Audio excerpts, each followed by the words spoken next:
बस कीजिए मम्मी जी, बस बहुत हो गया। आखिर आप ऐसा क्यों करती हैं?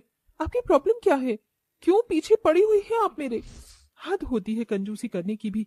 जब देखो रोटियां गिनती रहती हैं हर वक्त, मुझे आप टोकती रोकती रहती हैं। शोरगुल की आवाज सुनकर पायल का पति रोहन किचन में आता है। क्या हुआ पायल? आखिर रसोई में कैसा शोर हो रहा है? पायल अपने पति रोहन के सामने झूठ मूठ का नाटक शुरू कर देती है। बस रोहन, बहुत हो गया। अब मैं मम्मी जी की ज्यादतियां और बर्दाश्त नहीं कर सकती। मैं मेरे डैडी के घर जा रही हूँ, वो भी हमेशा हमेशा के लिए। देखा माँ, रुला दिया ना आपने बेचारी को। अब तो बहुत खुश होंगी आप। रोहन बेटा, मेरी बात तो सुन। क्या अब तू अपनी माँ की एक बात भी नहीं सुनेगा? इतने में पायल अपना सूटकेस ले आती है। चलो रोहन, मैं अपना और तुम्हारा सामान सूटकेस में ले आई हूँ। रुक जा रोहन, अपनी माँ को छोड़कर मत जा बेटा। राजेश जी, रोहन को रोक लीजिए। शारदा को इस तरह से फूट फूट कर रोता देखकर गरीब अर्पिता वहां आ जाती है। रुक जाओ पायल, देवर जी को माँ जी से दूर लेकर मत जाओ। तो कौड़ी की करीब कहीं की, किससे पूछकर घर के इस हिस्से में आई हो? लगता है तुम अपनी औकात भूल गई हो। बस पायल, तुमने मेरे साथ जो किया सो किया, मगर आज तुमने माँ जी को तकलीफ पहुंचाकर मर्यादा की सारी सीमाएं लांघ दी हैं। आखिर क्यों शारदा देवी का घर दो हिस्सों में बटा हुआ था, और क्यों बहू होते हुए भी पायल अपनी सास के साथ ऐसा बर्ताव कर रही थी? ये जानने के लिए हमें कहानी के बीते हिस्से में जाना होगा। कुछ महीने पहले। राजेश जी, मैंने आपको एक काम दिया था, वो भी आप ठीक से नहीं कर सके। अरे कैसे लप्पू से लेबर वालों को किचन बनाने के लिए आपने बुलाया है, अभी तक भी उनका अता पता नहीं है। शारदा जी, थोड़ा सा सब्र रखिए। लीजिए आगे लेबर वाले। सुनो, मुझे मेरी बहू के लिए ऐसा मॉड्यूलर किचन बनवाना है जिसमें सब कुछ एकदम अलग हो। अरे आप बिल्कुल भी चिंता मत कीजिए मैम साहब, एकदम सुंदर किचन बनाएंगे। शारदा अपनी होने वाली अमीर बहू के लिए लाखों रुपए खर्च करके सुंदर सा किचन बनवाती है। अब शादी की रस्में शुरू हो जाती हैं और शारदा के दोनों बेटों रोहन और कार्तिक की हल्दी और मेहंदी का फंक्शन चल रहा होता है। तभी कार्तिक आंखों में आंसू लिए अपने कमरे में आ जाता है। क्या हुआ कार्तिक, तुम इस तरह से शादी की रस्मों के बीच में से उठकर यहाँ क्यों चले आए हो? मुझे माफ कर दीजिए माँ, लेकिन ये मुझसे नहीं होगा माँ। मैं आपके आगे हाथ जोड़कर विनती करता हूँ, मुझे मेरी अर्पिता दे दीजिए। मैं जिंदगी में आपसे फिर कभी कुछ नहीं मांगूंगा। अर्पिता का नाम सुनते ही शारदा गुस्से से झुंझलाकर कार्तिक पर चिल्ला पड़ती है। कार्तिक, मैं तुम्हें पहले भी कह चुकी हूँ, वो गरीब घर की लड़की हमारे घर की बहू बनने के लायक नहीं है।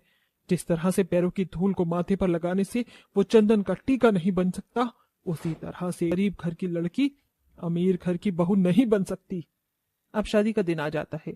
तभी राजेश कार्तिक के कमरे में आता है। कार्तिक बेटा, वैसे तो माँ बाप के लिए बच्चों की खुशियों से बढ़कर कुछ नहीं होता, मगर तुम्हारी माँ की नाक जरा ऊंची है, इसीलिए वो तुम्हारे दुख दर्द को देख नहीं पा रही है। मगर मैं जानता हूँ बेटा, किस वक्त तुम्हारे दिल पर क्या बीत रही है। तुमसे बस एक बात कहना चाहता हूँ कि अपने दिल के सिवा और किसी की मत सुनना। कार्तिक अपनी माँ शारदा के खिलाफ जाकर अर्पिता से शादी करके उसे घर ले आता है। कार्तिक, आखिर तूने अपने मन की कर ही ली और ले आया इस भगौड़न को, मगर मैं जिंदगी भर इसे अपनी बहू नहीं मानूंगी।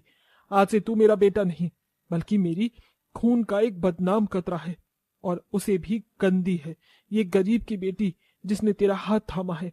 इसलिए मेरे घर में इसके लिए कोई जगह नहीं है। माँ जी, फांसी पर चढ़ने वाले से भी उसकी आखिरी इच्छा पूछी जाती है। आप बस मुझे एक मौका नहीं देंगी? मौका चाहिए ना तुझे, तो आज से तू इस घर की बहू होकर भी नहीं होगी, तुझे गरीबी में ही जीना होगा। इसी के साथ शारदा रातों रात ही घर के बीच दीवार खड़ी कर देती है। जहाँ गरीब बहू के हिस्से में घर का कच्चा आंगन आता है, वहीं अमीर बहू पायल के हिस्से में घर के आलीशान हिस्से के साथ आलीशान रसोई भी आती है। कल पायल बहू के साथ तेरी भी इस घर में पहली रसोई होगी। मगर सासू माँ, मेरी ये गरीब जिठानी अपनी पहली रसोई की रस्म पूरी करेगी कैसे? बेचारी मेरी गरीब जिठानी के पास रसोई तो दूर, खाना बनाने के लिए न राशन पानी है और न ही चूल्हा। अर्पिता टूटे फूटे ईंट को जोड़कर उस पर मिट्टी का गाढ़ा लीपन चढ़ाकर चूल्हा बना लेती है। जहाँ अमीर बहू पायल अपनी पहली रसोई की तैयारी में लगी होती है, वहीं गरीब बहू की आंखों में आंसू थे। बिना राशन पानी के मैं अपनी पहली रसोई की रस्म किस तरह से पूरी करूंगी? सुनिए जी, आप थोड़ा सा दूध, चीनी और चावल और आटा ले आइए। कार्तिक अर्पिता को राशन लाकर दे देता है।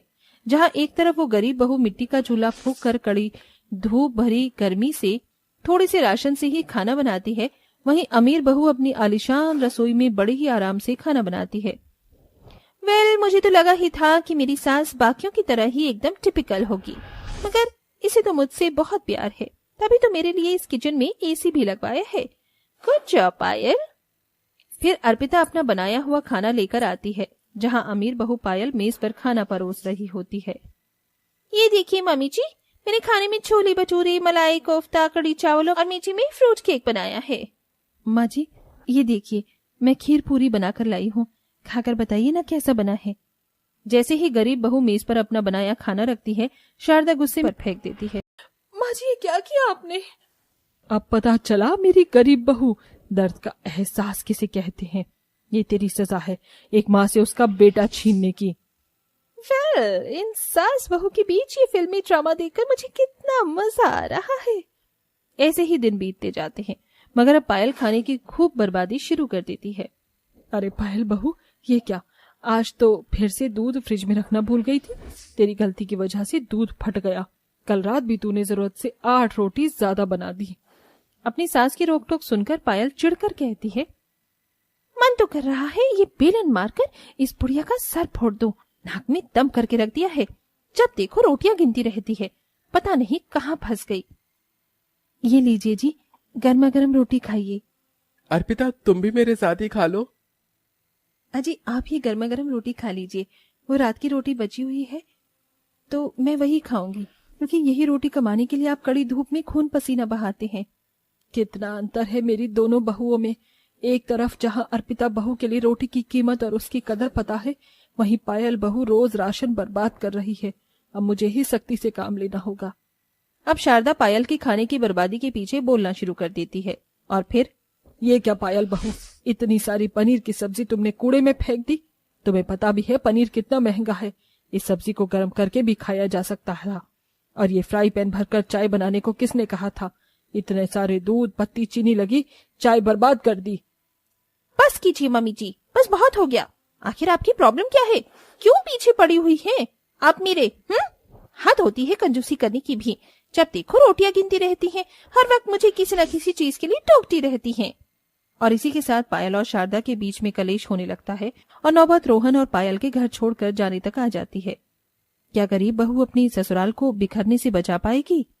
देवर जी, जरा सोचिए, जिस माँ ने आपको 9 महीने अपने खून से सींचा और पाल पोस कर बड़ा किया, आप उन्हें उम्र की इस पड़ाव पर छोड़कर जा रहे हैं, जबकि उन्हें आपकी सबसे ज्यादा जरूरत है।